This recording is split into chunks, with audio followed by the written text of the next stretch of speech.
இயேசு கிறிஸ்துவின் இனிய நாமத்தில் வாழ்த்துக்கள். இந்த நாளிலும் மத்தேயு எழுதின சுவிசேஷம் 4வது அதிகாரம் 1ஆம் வசனத்தை மாத்திரம் நாம் கற்றுக்கொள்ளப் போகிறோம். அப்பொழுது இயேசு பிசாசினால் சோதிக்கப்படுவதற்கு ஆவியானவராலே வனாந்தரத்திற்கு கொண்டு போகப்பட்டார். திருத்துவத்தினுடைய 2வது நபராகிய இயேசு கிறிஸ்துவை திருத்துவத்தினுடைய 3வது நபராகிய ஆவியானவர் வனாந்தரத்திற்கு எடுத்து செல்லுகிற காரியத்தை இங்கே மத்தேயு எழுதுகிறதை பார்க்கிறோம்.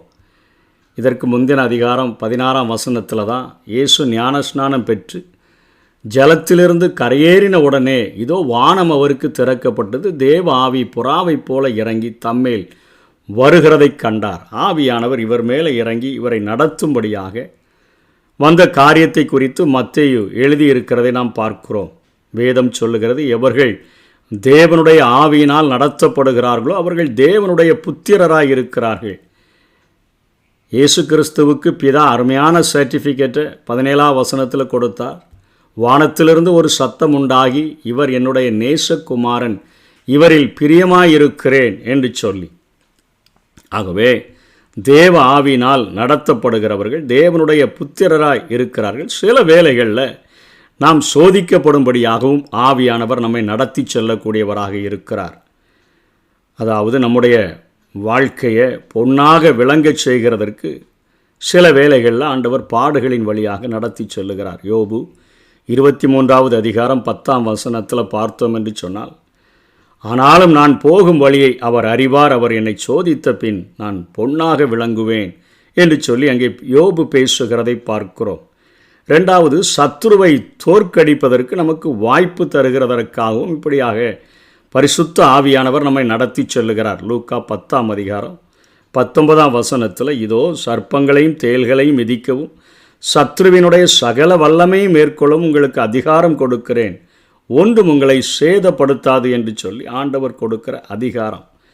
நாம் சத்துருவை தோற்கடிப்பதற்காக அநேக காரியங்கள் நமக்கு எதிராக அவைகள் இழைக்கப்படக்கூடியதாக நம்மை நோக்கி வரக்கூடியதாக இருக்கின்றன. யாக்கோபு 4வது அதிகாரம் 7ஆம் வசனத்தில், ஆகையால் தேவனுக்கு கீழ்ப்படிந்திருங்கள், பிசாசுக்கு எதிர்த்து நில்லுங்கள்.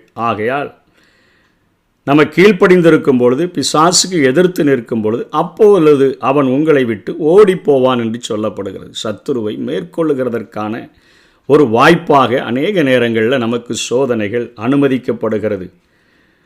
நம்ம இன்னொரு காரியத்தை தெளிவாக தெரிந்து கொள்ள வேண்டும். நம்மால் தாங்கக்கூடிய சோதனைகளை மாத்திரம்தான் ஆண்டவர் அனுமதிக்கிறார். 1 கொரிந்தியர் 10ஆம் அதிகாரம் 13ஆம் வசனத்தில் கொரிந்து சபைக்கு பவுல் எழுதும் பொழுது எழுதுகிறார், மனுஷருக்கு நேரிடுகிற சோதனையே அல்லாமல் வேறே சோதனை உங்களுக்கு நேரிடவில்லை. தேவன் உண்மை உள்ளவராய் இருக்கிறார். உங்கள் திராணிக்கு மேலாக நீங்கள் சோதிக்கப்படுகிறதற்கு அவர் இடம் கொடாமல் சோதனையை தாங்கத்தக்கதாக சோதனையோடு கூட அதற்கு தப்பிக்கொள்ளும்படியான போக்கையும் உண்டாக்குவார் என்று சொல்லி இங்கே பவுல் அப்போஸ்தலன் எழுதுகிறதை பார்க்கிறோம். இயேசுவும் மனிதனாக இந்த பூமியில் அவதரித்து வந்தபடியினால் பிள்ளைகள் மாம்சத்தையும் இரத்தத்தையும் உடையவர்களாக இருக்கிறது போல அவரும் மாம்சத்தையும் இரத்தத்தையும் உடையவராக மாறி வந்தபடியினால் அவரும் சோதனைகளுக்கு உட்படுத்தப்பட்டதை குறித்து தான் இந்த வசனம் நமக்கு சொல்லிக் கொடுக்கிறது. எபிரேயர் 2ஆம் அதிகாரம் 18ஆம் வசனத்தில், ஆதலால் அவர்தாமே சோதிக்கப்பட்டு பாடுபட்டதினாலே சோதிக்கப்படுகிறார், சோதனைகளுக்கு உட்படுத்தப்படுகிறார், அவர் சோதிக்கப்படுகிறவர்களுக்கு உதவி செய்ய வல்லவராயிருக்கிறார் என்று எபிரேய ஆக்கியோன் எழுதுகிறார். யாக்கோபு 1:12, சோதனையை சகிக்கிற மனுஷன் பாக்கியவான், அவன் உத்தமனென்று விளங்கின பின்பு கர்த்தர் தம்மிடத்தில் அன்பு கூறுகிறவர்களுக்கு வாக்குத்தத்தம் பண்ணின ஜீவ கிரீடத்தை பெறுவான். சோதிக்கப்படுகிறது பாவம் அல்ல, ஆனால் சோதனையில் தோற்று போவது தான் பாவம். சோதனையில் ஜெயிக்கிறவர்களாக மேற்கொள்ளுகிறவர்களாக இருப்பதற்கு நம்மை ஆண்டவர் நடத்துகிறார். அதைத்தான் தாவீது சொல்லும் பொழுது சொல்லுகிறார், வெண்கல வில்லும் கூட என்னுடைய கரத்தினால் வளைந்து போகும்படியாக என்னுடைய விரல்களை யுத்தத்துக்கு பழக்குவிக்கிற ஒரு ஆண்டவர். நம்மை சத்துருவை மேற்கொள்ளும்படியாக யுத்தத்திற்கு நம்மை பழக்குவிக்கிற ஒரு ஆண்டவர் நமக்கு இருக்கிறார். நம்மை போல எல்லா விதத்திலும் சோதிக்கப்பட்ட போதிலும் பாவமில்லாதவராக இருக்கிற ஒருவரை எபிரேய ஆக்கியோன் அடையாளம் காட்டுகிறதை பார்க்கிறோம். எபிரேயர் 4:15 நம்முடைய பலவீனங்களை குறித்து பரிதபிக்கக்கூடாத பிரதான ஆசாரியர் நமக்கிராமல் எல்லா விதத்திலும் நம்மை போல சோதிக்கப்பட்டும் பாவமில்லாதவராய் இருக்கிற பிரதான ஆசாரியரே நமக்கு இருக்கிறார். அந்த இயேசுவே இந்த பூமியில் சோதனைகளுக்கு உட்படுத்தப்பட்டதை பார்க்கிறோம். கடுமையான சூழ்நிலைகளுக்குள் நாம் செல்ல நேரிடும் பொழுது நமதுடைய தவறுகளால் இவைகள் நடக்கிறதா என்று முதல்ல நம்மை ஆராய்ந்து பார்க்க வேண்டும். அவ்வாறு இருந்தால் மனம் திரும்பி தவறுகளை அறிக்கையிட்டு மன்னிப்பை பெற்றுக்கொள்ள வேண்டும். அவ்வாறு இல்லை என்று சொன்னால் அந்த சூழ்நிலையில் நம்ம உறுதியுடன் இருந்தான்னு சொன்னால் சோதனையை மேற்கொள்ளுகிறவர்களாய் மாத்திரமல்ல, அந்த சோதனையை வெற்றி பெற்று நாம் நிச்சயமாக தேவனுக்கு அவர் வைத்த அந்த காரியத்திலே திட்டமாக வெற்றி பெறுகிறவர்களாக நாம் காணப்படுவோம். எக்ஸாம்பிளுக்கு சாத்ராக், மேஷாக், ஆபேத் நேகோ அவர்களுடைய வாழ்வை எடுத்துக்கொண்டோம் என்று சொன்னால், அவர்கள் பாபிலோனிலே சிறைபிடிக்கப்பட்டு வந்த பின்பும் அவர்களுக்கு ஒரு மிகப்பெரிய ஒரு சோதனை வருகிறது. தேவனை தொழுது கொள்கிறவர்களாக, தேவனுக்கென்று பரிசுத்தமாய் பிரித்தெடுக்கப்பட்ட வாழ்க்கை வாழ வேண்டும் என்று சொல்லி தானியேலோடு கூட இணைந்து வாழ்கிற அவர்களுக்கு ஒரு மிகப்பெரிய சோதனை வருகிறது. தூரா சமவெளியில் ஒரு மிகப்பெரிய சிலையானது செய்யப்பட்டு அது நிறுத்தப்படுகிறது. அங்கே அந்த கிண்ணறம், அந்த இசை வாத்தியங்களெல்லாம் முழங்கப்படும் பொழுது அந்த சிலையை சாஷ்டாங்கமாக விழுந்து வணங்க வேண்டும் என்கிற ஒரு சட்டமானது ராஜாவினால் பிறப்பிக்கப்பட்டிருக்கிறது. அதற்கு அந்த சிலையை பணிந்து கொள்ளாதவர்கள் சூளையில் எரிகிற அக்கினி எரிகிற சூளையில் தூக்கி போடப்படுவார்கள் என்கிற சட்டமானது பிறப்பிக்கப்பட்டிருக்கிறது. மேலே வானத்தில், கீழே பூமியில், பூமியின் கீழ் தண்ணீரில் உண்டாயிருக்கிறவைகளுக்கு ஒப்பான யாதொரு நீ விக்கிரகத்தை ஆகிலும் எந்த ஒரு காரியத்தை ஆகிலும் சுரூபத்தை ஆகிலும் நீ நமஸ்கரிக்க வேண்டாம், சேவிக்க வேண்டாம் என்று சொல்லி ஆண்டவர் கொடுத்திருக்கிற அந்த முதல் கட்டளைக்கே, கற்பனைக்கே ஒரு சோதனை வருகிறது. அவர்கள் அப்படியே நின்று கொண்டு வைராக்கியமாக இருக்கிறார்கள், பணிந்து கொள்ளவில்லை. ராஜாவினிடத்தில் குற்றம் சாட்டப்படுகிறார்கள். ராஜாவும் அவர்களை தன்னுடைய கண்களுக்கு முன்பாக நிறுத்தி அங்கே அந்த சூளையை 7 மடங்கு அங்கே சூடாக்க செய்கிறதை பார்க்கிறோம். அவருடைய வாழ்க்கையில் எந்த ஒரு தவறுதும் இல்லை. அரசாங்கத்திற்கு நிச்சயம் கீழ்ப்படிய வேண்டும். ஆனால் தேவனை ஆராதிக்கிற காரியங்களில், தேவனுக்கு அடுத்த காரியங்களில் நாம் தேவனுக்கே முதலிடம் கொடுக்க வேண்டுமே ஒழிய சட்டங்களுக்கு அல்ல என்பதை உறுதியாக அவர்கள் புரிந்து கொண்டு அவர்கள் சொல்லுகிறார்கள், நாங்கள் உமக்கு கீழ்ப்படிய மாட்டோம் என்று சொல்லுகிறதை பார்க்கிறோம்.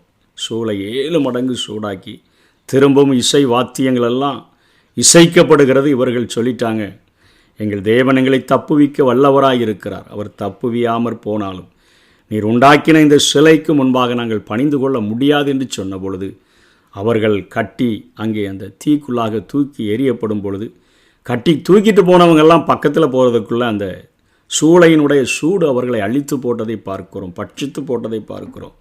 ஆனால் உள்ளே விழுந்த அந்த சாத்ராக், மேஷாக், ஆபேத்நேகோ கட்டவிழ்க்கப்பட்டவர்களாக கூட தேவ சாயலில் ஒருவர் கூட உலாவுகிறதை அங்கே தன்னுடைய கண்களினால் நேபுகாத்நேச்சார் பார்க்கிறார். அவனுடைய விதி பிதுங்கி விடுகிறது. அவன் அவர்களை வெளியே கொண்டு வந்து பார்த்தா அவங்க முடிகூட கருகலை. அவருடைய வஸ்திரத்தில் அந்த அக்னியானது பலன் செய்கிறல ஒரு அக்னி வாசனை கூட அவர்கள் மேலே இல்லையே. இந்த அளவுக்கு தேவன் உங்களை அக்னியில் இறங்கி காப்பாற்றுகிறாரா என்று சொல்லி அங்கே அவன் அத்தனையாய் ஆச்சரியப்பட்டு அவர்களுக்கு மிகுந்த ஒரு அந்தஸ்தான பதவிகளை கொடுக்கிறதை பார்க்கிறோம்.